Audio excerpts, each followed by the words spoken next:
Pour les entreprises, aujourd'hui, il y a des enjeux forts en design puisque notre société évolue avec des attentes des différents clients, de l'environnement qui évolue très vite. Et il faut en particulier voir ce monde beaucoup plus partagé, ce monde qui prend beaucoup plus en compte le numérique, qui met en contact les gens directement. Et ceci est un vrai challenge pour l'ensemble de nos entreprises qui doit s'intégrer dans nos démarches de design.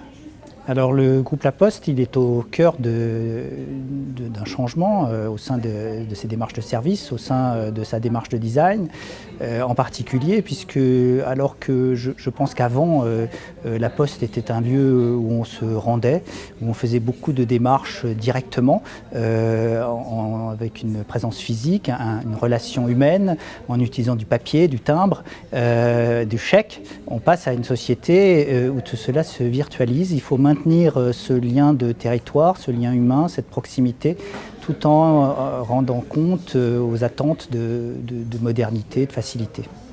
Alors la RATP, elle aussi, elle affronte une concurrence, une évolution face à un transport public global, de plus en plus d'offres alternatives, voitures partagées, Uber et autres, vélos, sont des choses à prendre en compte.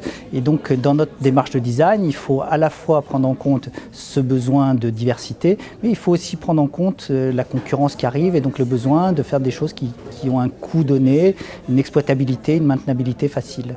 Dans ce jury, ce qui est intéressant, c'est qu'on voit que les gens qui ont répondu sont finalement très inspirés par la notion de service bancaire. On pourrait croire que c'est un peu quelque chose d'aride et en fait il y a des attentes fortes et une vision soit sociale, soit humaine, soit de proximité qui apparaît.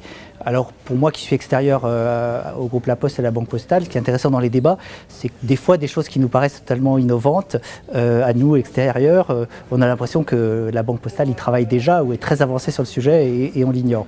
Et parfois certaines idées qui peuvent nous paraître un peu étranges, au contraire les experts de la Poste et de la Banque Postale y voient des idées d'avenir. Donc on a une vision qui est enrichie par la vision professionnelle des gens du groupe La Poste.